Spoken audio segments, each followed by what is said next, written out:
Hello.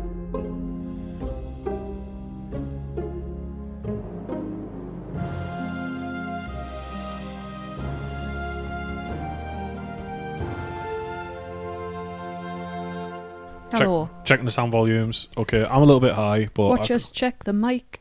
Watch us check the mic. Watch us check the mic. Psych. Okay, right, that sounds okay-ish. I think I've been having a bit of an issue with this recording software because I've had to... You have to, like... Doing it on, like, 2 tracks is a fucking pain in the ass. Like, consolidating 2 tracks into one, it just seems to be a massive, massive, massive issue. Right, okay, how are you? I'm good, yeah. Sat in pants. Yeah, okay, yeah, it's been a Had while. a bowl of cereal. You had some churro cereal? Yeah, okay, volumes look fine. Okay. How have you been? You haven't been on the podcast for a while. What have you been up to? I can't put my finger on what I've actually been up to, Not a lot, yeah. but I've just been relegated. Is that what it's called? I've been put on the back bench. Not precisely. There's been things that I've needed to do on the podcast, and we have a schedule to keep. Chris likes the sound of his own voice. We have a schedule to keep. I prefer to think of it like that. We have a schedule to keep, and to keep to that schedule, there was a couple of solo episodes. It just had to be done.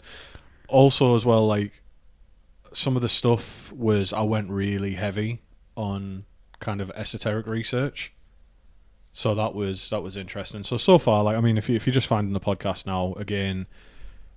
Actually, no. I suppose the topic of this one you could probably just jump in, but you might be best off go back and listening to. This is the 3rd episode of what I'm calling like the magic mini series. The first episode was necromancy. The second episode was elf magic.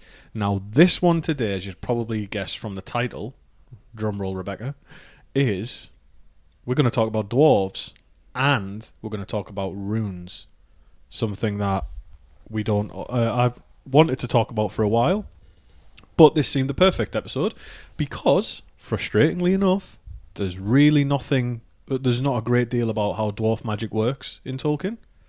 It's a lot of it is just examples of what they've made, which I was talking to someone on Discord the other day and I got really fucking frustrated because like it's not his fault, like don't get me wrong, he was trying to be helpful and he was just sending me like, oh, here's a magical dwarven thing, here's a magical dwarven thing, and I was like, yes, I know it's magical, I need to know how it works. It's like someone saying I want to know how electricity works. I'm like, well, he's an Xbox. I'm like, all right, that's really cool, thank you. But it's not his fault. Like, and I was explaining because the frustration wasn't with him; it was with Tolkien. It was like, could you not pull your tongue out of an elf's ass for 5 minutes to just give the dwarf some love? So yeah, that's what we're talking about today. Oh man, dwarf magic and runes, and of course a healthy sprinkling of Norse. Rimmen. Healthy rimmen. A healthy sprinkling of Norse mythology in there as well. Now, Norse mythology always comes up, but we've also got some of the some like sagas. A little bit of this, a little bit of that. So yes, if you're interested in how dwarf magic works, I've tried my best. If you're just looking for a list of dwarven magical artifacts, speak to this guy. Probably, yeah. It's not really me. I've included some, but I'm specifically saying I've purposefully not went through and looked at like every dwarven magical artifact. We will talk about some. Well, I dare say we might even talk about most of them. But like, there's things like Narsil and you know, like weapons and stuff like that I do mention. Like there's like the masks and the masks of the first age dwarves that were like dragon fireproof. Not really talked about them a great deal except in passing, because I'm more interested in, I was trying to dig into how their magic worked. I'm not just trying to give you examples, because that would be just me making a list, and I'm not fucking BuzzFeed. You know, I'm not Watch Mojo. I don't just make a list and then I want to, you know, try and bring something to the table. So like the next time you're watching the films, you're like, oh, so when the door of Erebor opens, it might be because it's this type of magic that dwarves use, or you know, stuff. Or like when you're watching Lord of the Rings and Gimli goes to try and destroy the One Ring with his axe. It's I'm not even sure if it's in the book, but you might think, well, why didn't Gimli seem like he wanted the ring? And you know, that's the kind of stuff I want to talk about. Like you want a deep dive? Yeah, I want to talk about their relation to magic, their relationship with magic. Now, just for your benefit, Becca, and I suppose for the people who are just jumping in here, in Tolkien, magic is obviously it's a very spurious term because magic seems to be. Do you know like how beauty is in the eye of the beholder? Yeah. It's what is determined as magic is often more about the observer than the observed. So it's more about who is watching or who is experiencing this thing versus the person performing it. So an elf I doubt an elf would ever say this is magic. And Galadriel says to Sam, like, you silly cunt, that's not magic, shut the fuck up. Slaps him on the back of the head. But to a hobbit, Galadriel's mirror is magic. So it's all perception. Yeah, and to be honest, it's kind of like it's a fairly human centric one as well because humans would class a lot more things as magic than a dwarf or an elf would. So that's the first thing I want to get out of the way. The second thing is that there are broadly two types of magic in Tolkien. There's the magia, which is high magic. It's magic you would understand. It's kind of like Harry Potter magic, essentially, is how I've been talking about it on the podcast. The second type is Goetia, which is subtle magic. Subtle magic is more about impacting your will, your perception, your mind. It's kind of like manipulations and illusions. It's not as visible. Not as visible. Now, it might be easier to say all magia is good and all Goetia is bad. That's not the case. It's your motivation for using them. For example, elves use Goetia when they sing to humans. When they first met humans, Finrod, when he first met humans, he sung to humans, made them see the history. He made them see the song around them. He created visions for them. He created art for them. Sauron forged the One Rings to dominate Goetia. Gandalf using lighting a pine cone on fire in The Hobbit and setting fire to one of the wargs. Magia. And there's Sauron and Finrod having a magical rap battle. Kind of magia, kind of Goetia, which again I covered in that. But anyway, it's not to say all one is good, all one is bad. It's just it depends on the motivation, and a lot of the time, it depends it's more about what the end result is that determines whether it's good or bad. It doesn't matter. It's about what you're trying to get out of it. That seems to be the way Tolkien went. But of course, there was a lot of stuff that he just didn't explain, didn't write about. So that's the primer. If you want to know more, you should go back and listen to the other episodes. That goes for you as well. So if you've got any questions, and I've covered them in other episodes, I will tell you that. And fuck you, go listen. So, apart from references in The Hobbit and in poems and odd tidbits in other writings, right, dwarf magic isn't super prominent. And it would be fair to say it's closer to what we call technology. So, like, a lot of what they do, what they create with their magic, or quote-unquote magics, quote-unquote arts, is just closer to technology. Like, it would be easier to... Out of all the races, they have the kind of, like, the most tangible creations that may be imbued with magic, right? So, like I said, there's lots of examples of things they've done, but I'm looking at the actual mechanics. That's what I want out of this. That's what I wanted, and that's what I went in. I'm looking at the mechanics of it. If you want a list of top 10 dwarven artifacts, there, I'm sure, will be lots of Tolkien channels who do that. But we know mainly, so even though it's like it's their technology, we know mainly it's physical magic. A lot of it, it's magia, right? There's not a lot of dwarf stuff that impacts kind of like the mind. There is some Goetia, but it's mainly like the high magic. It's magic that impacts the physical world. Yeah. So again, like I said, broadly, just think Harry Potter magic. Yeah. It's pretty much magia. So dwarven magic seems to kind of centre, the mechanics as best as I could find, seem to be centred around imbuing their creations or dwellings with physical magic. And a lot of it seems to involve the act of writing or imbuing power into runes. And we'll talk a little bit about the runes that they use. So the runes originally that Tolkien used in The Hobbit, around, the map in The Hobbit of Thror's map of like Erebor and the Lonely Mountain and that. Yeah. They were Old English / Anglo-Saxon runes, right? Okay. They were used mainly in Northern Europe, so places you'd expect, and they were also called Futhorc, Futhorc. Now, what's really cool about this is that the Futhorc alphabet is called that because of the first 6 letters. The first 6 runes make the sound Futhorc. which it's their version of QWERTY. QWERTY is the first 6 letters of the keyboard, and that's the sound they make, so we call it a QWERTY keyboard. So Fudork is exactly the same. Nice. I was like, oh my god, that's so fucking cool. I was like, I had like a little bit nerd out moment. I was like, oh my god. But Tolkien, Tolkien took that originally, and he was able to translate it using the Hobbit, but then it kind of evolved past that into its own thing. So he developed a runic script called Cirth, Cirth, right? And he used most of the letters from the Fudork alphabet, but the sounds were different.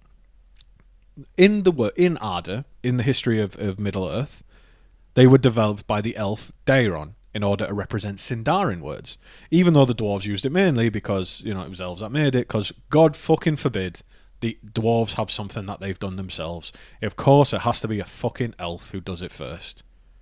He couldn't even let them have their own alphabet. Their own alphabet. Twat. That's all. I've just wrote that there in my notes. I've just put twat in its own paragraph. Just not even their own language. Do you know what I mean? So let's get some. Do you want to hear some etymology, some philology, some word You've already history? whipped out a few big words already, like just in conversation. I was thinking, bloody hell, how pretentious do you sound? Well, Chris, you've wrote Cirth under every egg on the word bird. So Cirth just means runes. That's why we never play Scrabble. Yeah. Cirth, I'm shit at Scrabble. Cirth means runes in Sindarin. That's what it means. And the singular being Cirth, Certh.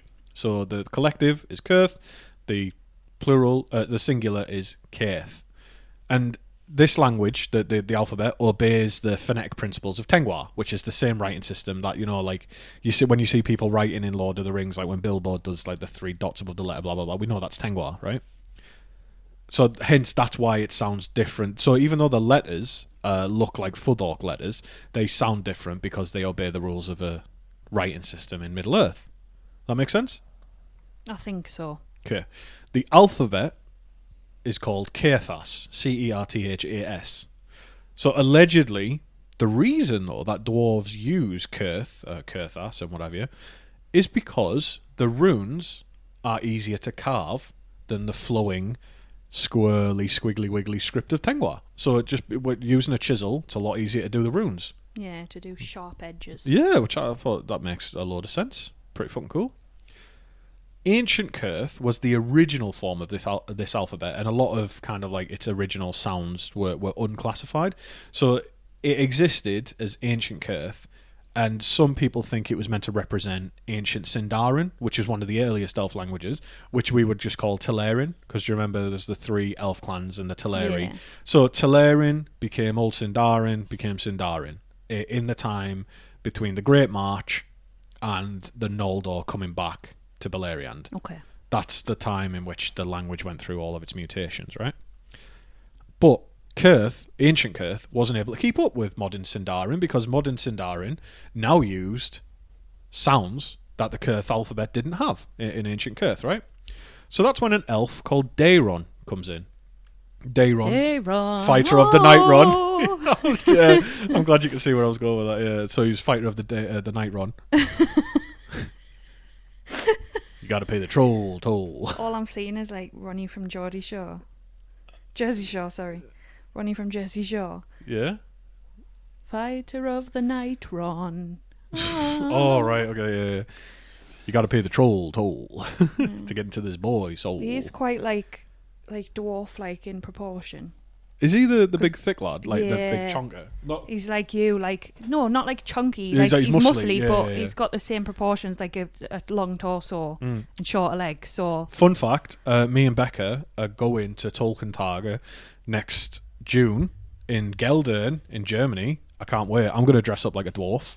Well, I think we need to put a poll out or something for my costume. Yeah, the only thing I'm not going to be is an elf. Nobody. Because we don't have chunky elves. It's just no. No, we don't. That's right. We have our body types and we stick to them. Yeah, like unless I lose like a significant amount of weight before then, I'm not going as an elf. Yeah, good on you. I just think like it's just I'm not. Yeah, and all the elves I want to bang are men, so fine.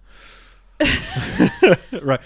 So there's a couple of people that I've told you about who were going. So I think Alex has bought her ticket. Alex Pointy ears. Who does Alex is Alex, elf size Alex is an elf. proportion. Yeah, pretty much. Yeah, we've met her in person. Obviously, we had Yeah. pancakes and that. Yeah, she was pretty elfish. Kat's going. Kat's German, so naturally, that's not really leading anywhere. It's got nothing to do with being German. But Kat's a very big fan of men, and I've always tried to make it that, like, I've tried to. How do you avoid making someone sound like a whore by saying that they're a big fan of men? But the race of men, Yeah. Okay. Kat loves them all. Well, last night I said Rohan. Yeah, you did, yeah. So I just said to Kat, like, t-shirt and a jeans if she's a human. So I'm not going to make the joke that I made, but oh yeah, yeah. It wasn't about Kat. It was about riding me. Aye. Right, you just ruined my joke that I made last night. It was funny though. By just condensing it. That was funny though. Yeah, so yeah. Anyway, there's a few people who listen to the podcast who are going. So if you're in Germany, or you can get to Germany, or you want to go to Germany, we'll be at Tolkien for the weekend. But I think we're going to drive over as well. So we're going to get like the Newcastle ferry to Amsterdam, and then drive through. We're going to go to a cheese train bar, which sounds fucking amazing. I'm going to get a costume together. I'm going to be a dwarf. I don't think I'm going to be a battle dwarf, but do you know James, who I used to work with? He sent me. He's in the podcast server. He sent me an Etsy thing. He sent me a load of Etsy costumes that he was looking at. One of them is dwarven battle armor. It's £300, and I was like, I don't need it. I can't afford it. Please. So I'm hoping. Oh my lord! I know. Honest to God, everyone, just wait until he turns up in it. Yeah, with a real battle axe. Well, you are. Why do people do not know you well enough? They need to live with you to realise not to send him anything like that. You're my battle axe. Right, anyway, Tolkien Target, where were we? Right, so let's get back to Daeron, Fighter of the Night Run. So, do you know who you could get in touch with? Who? True North Trades. I'm not... To make your own... Not having a real armour. No, but like, something like, that's... No, like, just a battle axe. That would cost perhaps £1,000. Nah. And I don't... do you know, I reckon someone in Germany might have a bit of an issue with me carrying a battle axe round. Well, not a real one, but you could make something similar. A blunt one that It's quite safe. could still cave someone's head in with. Oh, like that video we watched yesterday where that woman decapitated that man when he walked under the roller coaster and hit a leg. So we just need to make you a tinfoil version. Yeah, right. Well, that's what people do. Anyway, right, let's get back to the episode, please. So, the elf Daeron, he modernised the Caithas alphabet. And he did this by, he rearranged it and he tweaked it to work as needed for that what was now modern Sindarin. This is what was widely adopted by dwarves and became known as Caithas Daeron. So this was his version of it. For anyone interested, Daeron was a Sindarin elf who was one of the greatest minstrels to ever live. He had the makeup and everything, but Thingol made him stop wearing it. He just spat on me. Did you like that one? Did that tickle you? I'm thinking of that. Daeron. I'm thinking of the Little Britain sketch. Do you know where they're listening to the radio while eating the breakfast? Yeah. Right, so Daeron's not quite ready for our attention yet, so we're going to move on from that. So thank you, Daeron. Thank you for your contribution. And we're Thank you, Deshaun. Yeah, thank you, Deshaun. And we're going to ask him to leave our podcast episode because we're not going to talk about him anymore. So, but before I go any further, big shout out to the Discord members, by the way. It has popped off recently where more people have joined. It's been fantastic. However, everybody's a lot of people have chipped in with this episode. It's been quite cool where people have messaged me and saying, oh, what about this and what about that? Like, so you know who you are. Thank you. And again, if anybody wants to come and hang out, the Discord, so it's a lot more active than it ever has been now. So if you want to come out and just come around and talk about Tolkien, by all means, feel free. I thought it was funny because I left the Fellowship of the Reader server and what have you, and so I could focus on, like, I still talk to everybody I talk to, so nothing's really changed. It's still nice. But someone joined that server and said, oh, where's Chris? And then Kat had said, oh, he's in his own server, and invited her over. And it made, like, I showed you that meme that I sent Alex today where it was just Kellerborn saying, where is Chris? For I much desire to speak with him. Made me laugh so much. Anyway, no, Fellowship of the Readers are fantastic. I think they're reading Roverandom at the moment. So I think there should still be links somewhere where you can go and join them for the read-alongs that they do. It's all made by Alex. It's an absolutely lovely place to go and read. Or and you can also pop over to my Discord server where I'm usually hanging out doing my research, and I'm very candid. Like I talk to everybody the same way I talk on here. Like we talk about our research. We share shit, share memes, just answer questions in general. It's quite nice. There's quite a lot of sexual messages I get though in the private. People asking me to just whisper to them while they come. That guy still message you? No, the glue guy. No, he's left me alone. It's been about 6-7 months now, I think. So I'm glad. He might have got himself caught in a glue trap and he can't get out. That's why he can't message. He just every time he struggles to escape, he comes and knackers himself out. Like. Oh God! Right. Anyway, so that was just a big thank you to the Discord people. So anyway, we're going to move on to dwarves in general, and then we're just going to move through this as we move through it. It's not, like I said, it's not a super duper structured episode because of the way that it has to be. There's not a massive amount here, but what there is, we'll talk about. But one thing I got thinking about with dwarves is that do they use magia, i.e. high magic, more than the other type of magic because they're resistant to Goetia? Now, Nimblelim, who's another member of the Discord server, I've known her for a while, she said that dwarves might be naturally resistant to magic because they were made specifically, if you remember our dwarves episode, they were made specifically to endure the evils of Morgoth in a world that he'd already tainted. So what I mean by this, right, is that dwarves are fairly resistant to Goetia. Like it's quite difficult to enthrall a dwarf, right? They're resistant to their manipulations. To the point where, like, we'll see. I'll read a passage in a second, but like Sauron couldn't dominate dwarves. Like you might think like they go crazy in that, but that's not the same thing. So dwarves, I think, are quite resistant to magic. Now, one of the things we'll talk about is when the guys are all at Orthanc and they confront Saruman. Now it's Gimli who breaks the spell here because Saruman starts talking to everyone and he starts to bewitch them, and Gimli calls him out on his bullshit, which pisses off Saruman and it kind of like breaks his spell.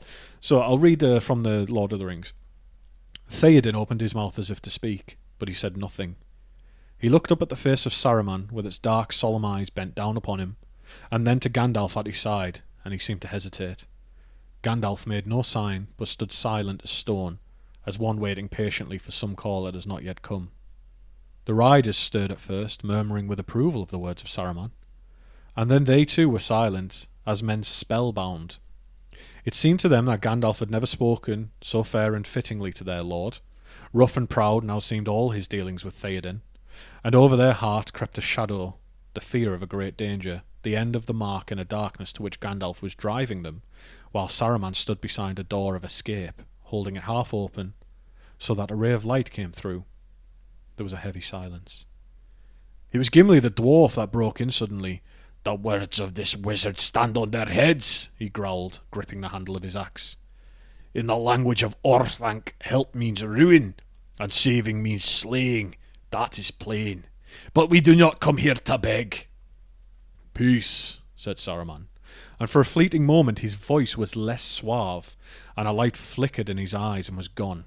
"I do not speak to you yet, Gimli Glowin's son," he said. So Gimli essentially said, get fucking wrecked, you wee shiter. Like, he might as well have called Saruman a jobby jabber and threw a rock at his head, because he broke his spell completely. It wasn't working. Even Gandalf seemed like he might have been falling for it. And Gimli was like, "What the fuck is going on?" Which, it's like, what the fuck? How cool is that? Like, and that, to me, that was probably the best demonstration of their resistance to magic. As well as Gimli never really seems too bothered about the One Ring, but we don't go into that because dwarves can become crazy greedy. But that's more about pointing it inward, because it's satisfying their never-ending lust for wealth. But the elephant in the room is that the magic resistance from a certain point of view about the rings, right? So the 7 rings given to the dwarves were Goetian magic given to them by Sauron. Sauron. But Sauron himself considered the dwarves a failure completely. And he tried his best to get the rings back because they didn't do what he wanted them to do. They never became his slaves. They never became enthralled to his will like the 9 Nazgul did. The dwarves just became super greedy. Like, they weren't subservient. And that wasn't because of him. Well, yeah, like, it might have, it just Could have been greed for anything. Yeah, but like the rings exacerbated it. Yeah. But it didn't work in the way that Sauron wanted, to the point where he spent a lot of effort to recover the 7 rings from the dwarves. But like the quote-unquote like worst thing that happened to the dwarves was that they went mental with greed and became all consumed with like an insatiable lust for gold that led them to fighting amongst themselves. But we also saw the same obsession with Thorin and the Arkenstone. So it might not have even been the ring itself. It just might have been... That's what I mean, like any sort of really precious... Yeah, like any time. Shiny object. Yeah, pretty much, yeah. Just like magpies. And then obviously, I don't want to talk about it too much, but the Rings of Power, in Season 2, you see that one of the Dwarf Lords gets the ring, and he just speed runs it into being an absolute cunt. But again, it's not something I want to talk about too much on the podcast. But the dwarves, greedy to a fault, but you couldn't dominate them magically. Not in the way that Sauron wanted. And if anyone was going to be able to do it, it would have been Sauron. In fact, the dwarves seem to be the biggest danger was to themselves. Like, that was... So from that point of view, that's pretty fucking cool, like that magic resistance. So I know I said I'm not going to make a list, and I'm not. But let's move on to some examples of dwarven magic and legendarium so that we can see how a lot of it's magia perhaps mixed with a little bit of Goetia. And even in some cases, the way that they use Goetia for art. So the first we'll cover, and possibly the best well-known, is the Doors of Durin. And these doors are created by a collaboration between the dwarven craftsman Narvi, who made the doors, and presumed he made the mechanisms that open and close them. And the doors would only open when a password was said. And once the password was said, the door was open. But before that, it was indistinguishable from the mountainside. You couldn't know it was there. The Doors of Durin were inscribed by the elf Celebrimbor with letters and signs in Ithildine. And Ithildine being another technology we could consider magical, because it was made from mithril, although this was more elvish, right? So it's a substance made from mithril that only shows up under the reflected light of moon and stars. And even then, it would remain hidden until like certain words were said. The etymology of Ithildine is Sindarin. It just means moonlight or starlight, which comes from the Ithil moon. So you've got Minas Ithil, Tower of the Moon, which is where that becomes Minas Morgul in Gondor. But here, Ithildin, so it's moon, and then tin means sparkles. Apparently Tolkien said that if it was written properly in Sindarin, it would be written as Ithildim with an M for Mansi, which I don't know what that was though. But back to the doors, right? So these were entrance on the west side of Khazad-dûm that stood open. It basically stood open all the time to show the friendship between dwarves and elves. And Celebrimbor, Lord of Eregion, was big pals with Narvi, one of the greatest dwarven crafters. So the two, they were like the two big brains. They were the brain trust of their time. And this was their big collab. This was pretty much their Bradley Cooper and Lady Gaga moment. Like, it was that level of, wow, these two work really well together. And the doors read, Enin durin aramoria, pedo melon amino, im narvi chain encant, Celebrimbo o Eregion, taithant I thiwihin. Which means, the doors of Durin, Lord of Moria, speak friend and enter. I, Narvi, made them. Celebrimbo of Hollin drew these signs. So we're familiar with the doors. Like, everyone knows what they look like, and you know, they only open with the password. But how this is achieved, we don't know. It's some kind of physical magic because it physically moves the doors. And it's very similar to the secret door in The Hobbit. Do you know the back door into Erebor? And that's a way into the mountain used by Bilbo, and it had very specific conditions for opening. There was a keyhole that only appeared when the instructions were followed. So you basically had to tweak its nips and lick its earlobe, and the hole would open up. I'm trying not to laugh you could at slip you. inside. I thought you would just try it like you were... Well, it always makes me think of you because it's described as when it opens up, the 3 dwarves can walk abreast inside. Why are you being so mean? Right, there was a keyhole that appeared when instructions were followed. The instructions were Stand by the grey stone when the thrush knocks, and the setting sun with the last light of Durin's day will shine upon the keyhole.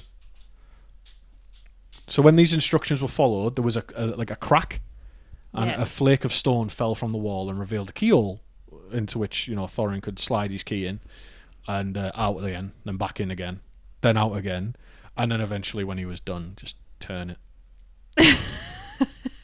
So other examples we have of dwarven magic is their creations of weapons and armor, right? Yeah. So some of the first age weapons they forged were amazing, but it goes back to what we talked about in the elf episode. Like, what is and what isn't considered magic is usually down to who is observing the acts of creation. So, for me, I doubt an elf would ever call anything a dwarf did magical, but a hobbit would. Yeah. But one that is hard to argue from any point of view as it not being magical, and this is where we start to look at runes, is the dragon helm of Dorlomin.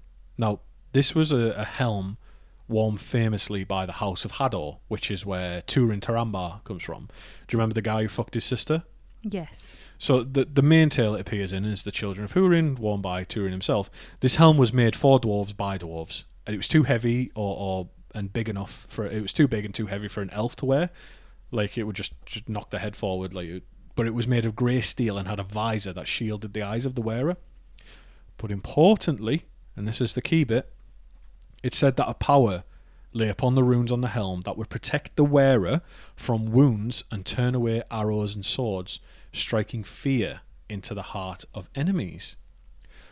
So going back to what we know about Tolkien's magic, this looks like it might be a mix of Goetia and Magia.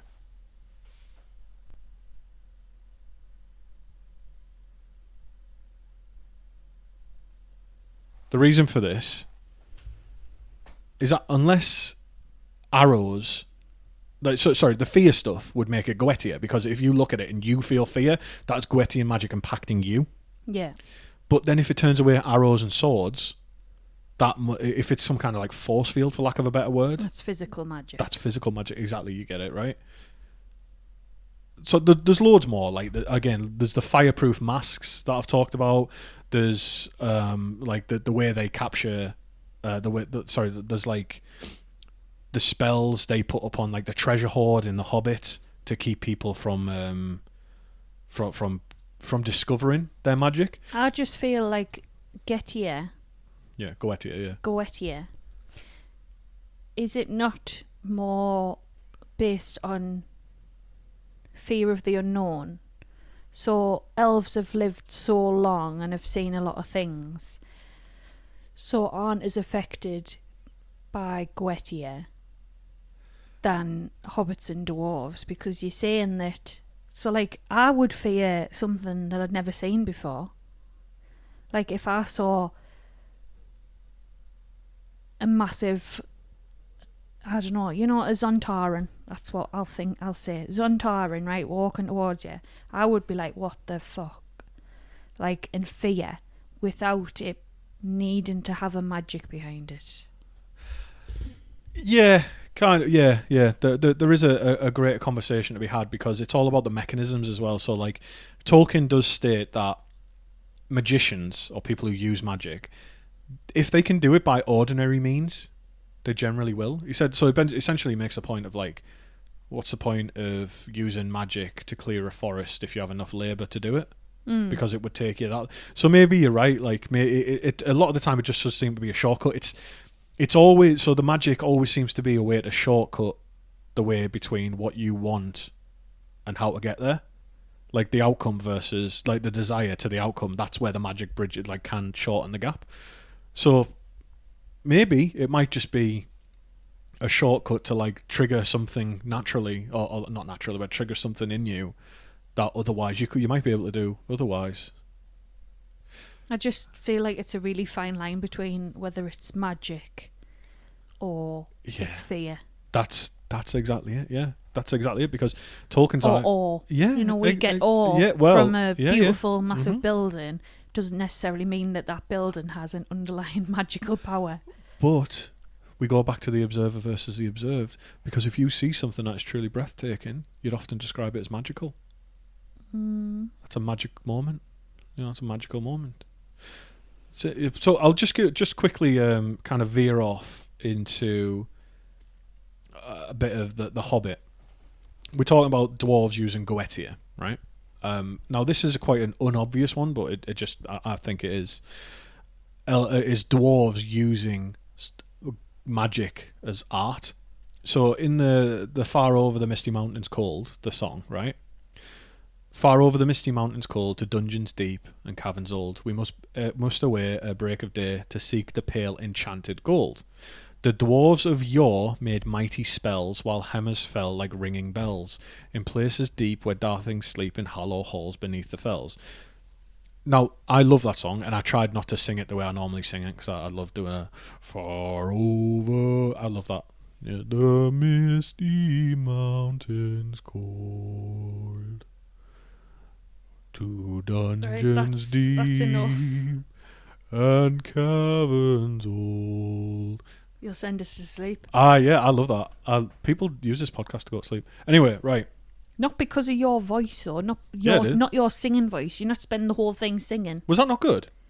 Did you not like that? It was okay. I mean, I think it was good.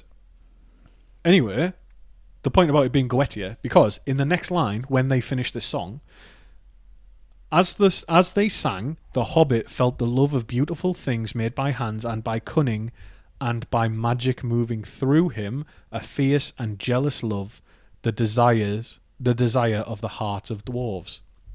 So, to make people feel and see and desire the things that the dwarves do by singing this song, that to me is it's a little smidgen of Goetia. But then we also kind of have the deeper conversation of this world. If you think back to our very first, our chronologically first episode, which was the Ainu Lindale, the world is created by song. The universe was created by music, right? Yeah. This is all speculation, by the way. This is 100% speculation. It doesn't seem that far-fetched to me, though, that music in Tolkien would be the easiest way to access magic. Because in the last episode, we saw that Luthien, I mentioned her briefly, she puts Morgoth to sleep by singing and dancing. Finrod, Felagund, and Sauron have literally a rap battle. It's like flighting, like a song of poetry. Finrod Felagund again makes humans see the history of elves when he sings to them. It's universal. It's like you don't need to understand the language you're singing in, because music and that's part of the magic as well. Orchestral music, even people put it on to calm dogs. So you don't even have to be the same species. Exactly. Well, and funnily enough, Finrod was singing in his language, and the humans could understand him because that's the magic. So to me, it just seems like the most obvious way to access magic in Tolkien's world would be through music. It just doesn't seem that far-fetched to me. But anyway, right, let's move on to some I've talked about, like I said, I've talked about a bit of dwarf magic, like examples of it, but let's talk about some of the real-world references, because we've talked about runes and stuff like that. So there's some shit from our real-world history that I want to talk about in terms of runes, because rune magic seems to crop up with dwarves more than anything. So obviously it's going to be a lot of Scandinavian history and Norse mythology. This ranges from divination to spellcasting. So some pertinent examples for the dragon helm. Do you know about it being a deterrent to enemies and stuff like that, right? So the dragon helm of Dwarlomin, strike fears into the heart of enemies, blah, blah, blah. This actually seems to come from an Icelandic grimoire. There is a rune called the Aegishjalmur, which is a rune that was mentioned in the Volsunga saga from the 13th century and crops up in these like grimoires. And it was a symbol that meant helm of awe, like you said, or helm of terror. And it was meant to protect warriors in battle by giving them strength and courage to ensure victory. And what they mentioned, the grimoire, is that this symbol should be drawn on the warrior's forehead between his eyes before they go into battle. And that sounds awfully similar to the rune magic on the dragon helm of Dwarlomin, right? And so given that the dwarves in The Hobbit have their names wholesale from Norse mythology, plus Gandalf, with the exception of Bomba, who may be, which I think is a Faroese or Icelandic name, which means like swollen one. It makes sense that, you know, their magic would also have influences from there as well. There's a poem that Tolkien wrote called The Complaint of Mim the Dwarf. And these details the story of how Mime was a dwarf who created beautiful things and poured himself into them, right?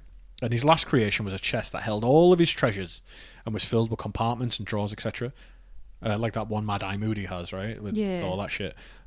But he falls asleep and he wakes up to being robbed by humans who steal his stuff, and he escapes with a few things. But one of the one we're interested in is a knife that has poisoned runes on it. Now, Mime shows up in The Children of Húrin, and he's a petty dwarf, and he's an absolute bastard. But this poem's about like maybe why he's like that. But anyway, talking about the knife with the runes on it, he spits on the blade and sharpens it until it's gleaming. Now, what caught my attention about this though is that he's given the runes the Hoktua, right? He's going to spit on that thing. But Odin, in Norse mythology, gave his blood and sacrificed part of himself to learn how to use rune magic. So there seems to be that, like, we're going to see like a theme of like give and take with runes. But we're going to stray a little bit from Tolkien. And do you mind if I give you the origin of rune magic from a little Norse mythology reading? Go on then. So this is the story of how Odin learned to use the runes. At the centre of the Norse cosmos stands the great tree Yggdrasil. Yggdrasil's upper branches cradle Asgard, the home and fortress of the Aesir, of whom Odin is the chief. It's the gods and goddesses, right? Yggdrasil grows out of the well of Erd, a pool whose fathomless depths hold many of the most powerful forces and beings in the cosmos. Among these beings are the Norns, 3 sagacious maidens who create the fates of all beings. One of the foremost techniques they use to shape fate is carving runes into Yggdrasil's trunk. The symbols then carry these intentions through the trees, affecting everything in the 9 worlds. Odin watched the Norns from his seat in Asgard and envied their powers and their wisdom, and he bent his will towards the task of coming to know the runes. Since the runes' native home is in the Well of Erd with the Norns, and since the runes do not reveal themselves to any but those who prove themselves worthy of such fearful insights and abilities, Odin hung himself from a branch of Yggdrasil, pierced himself with his spear, and peered downwards into the shadowy waters below. He forbade any of the other gods to grant him the slightest aid, not even a sip of water. And he stared downward and downward and downward, and he called to the runes. He survived in this state, teetering on the precipice that separates the living from the dead, for no less than 9 days and nights. At the end of the 9th night, he at last perceived shapes in the depths. The runes had revealed themselves to him. They'd accepted his sacrifice and showed themselves to him, revealing to him not only their forms, but also the secrets that lie within them. Having fixed this knowledge in his formidable memory, Odin ended his ordeal with a scream of exultation. Having been initiated into the mysteries of the runes, Odin would recount, "There I was fertilized and became wise. I truly grew and thrived. From a word to a word, I was led to a word. From a work to a work, I was led to a work." So equipped with the knowledge of how to wield the runes, he became one of the mightiest and most accomplished beings in the cosmos. He learned chants that enabled him to heal emotional and bodily wounds, to bind his enemies and render their weapons worthless, to free himself from constraints, to put out fires, to expose and banish practitioners of malevolent magic, to protect his friends in battle, to wake the dead, to win and keep a lover, and to perform many other feats like this. That's the story of the Norse mythology of how the runes came to be. Which you can see already, there's a sacrifice required, right? Like there's something needed. It nearly made me feel like I was going to be sick. Did you not? Was it a bit? Well, because my brain clings to things intrusively. And then at first I was like, well, it wasn't. You'd probably just go nuts anyway, so you'd probably just think you were seeing ruins. But yeah, and then I couldn't get my brain clear of the sight of blood, so then I thought I was going to be sick. Yeah, I mean, are you trying to draw a parallel with him spitting on his blade? I just saw that as in my brain. I saw that as just like him polishing it off, ready to yeet a motherfucker. Yeah, it's partly that, but it's also like I was looking into some like quote unquote real practitioners of runes. It's just a lot of people with nose piercings talking shit on YouTube, to be honest. People who like witchcraft. Yeah, kind of, but it's like a really pretentious type where It's just the shit one. Like it's not like actual knowledge. It's just like I'm a Wiccan. Not the actual like chill people you talk to. But yeah, it just seems to be like the you need to give something of yourself. Now spit might be that, like blood. Because there's another example here, right? It is so like I said, like to charge the runes, quote unquote, charge is a word that comes up with runes. It is that there's a story called Egil's Saga, which traces the lives of a clan of ancient Icelandic people from around the 11th to the 9th century. And it's a series of stories, right? And one of them is about Egil. And he's a bastard, by the way. So this is another story about runes being used in our quote-unquote real world, right? So Egil was at a wedding where the bard was a bastard. It was he was in a kingdom, and the king and queen were going to attend this wedding. And the king's bard, when Egil got there, said, "Oh, we've got no ale. You're going to have skyr, which is like curd or something." Yeah, I don't know. But the bard was a bastard, pretended all the beer ran out. But the king and queen later showed up, and the bard started to serve ale plentifully. He started to show it. So Egil was a bit pissed off here. So he made fun of the bard with poetry, which is, like last episode, I discussed flighting. But apparently, between the poetry and the fact that Egil had such an unquenchable thirst and was being such a cunt, that the bard and the queen tried to poison him. So they sent him a horn of poisoned ale. But for some reason... One ale? Here's your ale. Well, Egil seemed to find this suspicious. So he carved runes of protection on the horn and smeared it with his own blood. And what happened then... It turned the ale to just ale. The horn shattered to protect him. The horn shattered. So Egil, realising he had been about to be poisoned, he stabbed the bard to death and fled, and was later kind of able to make compensation for the death of the bard to kind of clear his name. But yeah, that's the blood needed to kind of like charge the runes. Imagine though if you were a super suspicious person, just constantly carving your cups. Yeah, fucking bleeding yourself. Yeah. But like, yeah, so it's like they need something from you. So I mentioned with Mim, with the knife, like spitting on it might be a way to activate it, or But there's also like with the weapons and armor, it's not hard to think with weapons and armor that you're giving your blood, sweat, and effort anyway. So if like you're sweating inside the helmet, and that's what keeps it going because it'll work in battle when you're exerting yourself. Or like you might bleed on it, like you take one hit and then the protection kicks in or something. But yeah, it's just. I just feel like it's all like a lot of this is speculation now. I hope I've called it out as such. But I wonder with certain dwarvish creations, like, if some effort is needed to use them. Like, are all dwarf creations like this? So, like, they all seem to need something. So, like, the Last Light of Durin's Day and the Thrush Knocks for Erebor, the password for the Mines of Moria, Mim's knife might need spitting on. They need to spit on that thing. Like maybe that's it. They need some like activation. Like it's not passive. Although in the Hobbit, when they find like the trolls, they turn the trolls to stone, and then they find treasure. It says that the dwarves lay spells over like the troll horde. So that might be slightly Goethean magic, or who knows? It might just be runes there that activate when someone steps on them. Who knows, right? But yeah, real world runes in ancient tales and sagas are common and plentiful, but like I wanted to do this more than just list the things. Like I thought this was far more interesting, is to talk about real world possible uses of runes, some of the dwarf mechanics where we can, like some of the notable examples of dwarf magic and the dwarves' resistance to magic itself. Yeah, what do you think? What do you think after going through all this? I think that dwarves... I just don't believe in this magic that's more internal, and I just feel like it's fear or awe. I think it's... Would that be... and that's why elves don't feel it, because they've... or aren't impacted by it as much, because they've lived such long lives and seen so much and been exposed to so much physical magic that to them, like, they've seen everything.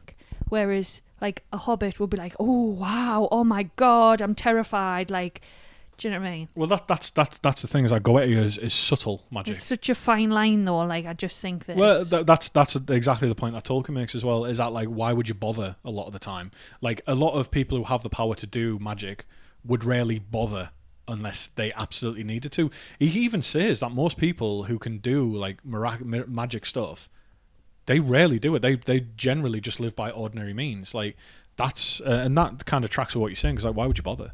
You know, but like the last thing I want to mention is, like, to further kind of not strengthen, but to add another point, is that Odin later said that, you know, he sacrificed himself to gain power of the runes. Now, it would make sense to me that if you were perhaps using a simple spell or like a simple rune, that you could scale that down to offering spit or blood, and that would be like a massively scaled down version of sacrifice as well. So Odin went for the big sacrifice to get the big power. You're doing relatively small magic, you give a relatively small sacrifice, bit your blood, bit your spit, bit your jizz. Semen is used a lot. Just not talk about bodily fluids. Semen is used a lot in Aleister Crowley type magic. So yeah, but that's pretty much it, to be honest. That's all really I have about dwarves today. I thought it was interesting. I thought, you know, people generally enjoy a bit of Norse mythology anyway, so I thought we'd link it in. Not a massive amount there. I think humans might be next. This was meant to be a lumped episode, but there was always just a little bit too much. Just on the cusp. Just on the cusp, so you've got to make it its own thing. But yeah, that was. I hope you've enjoyed being back. It feels like it's been a while. I hope you've had fun. But yeah, Tolkien Tag next year. Winners of the bookmark giveaway will be going out this week. Keep forgetting to get up to the post office. I'm going to send you a little treat as well, just to remind you just how good things are in England. Yeah, okay. I'm going to say goodbye. So thank you for stopping by. And it's a goodbye from me, Chris. And goodbye from Rebecca. Bye.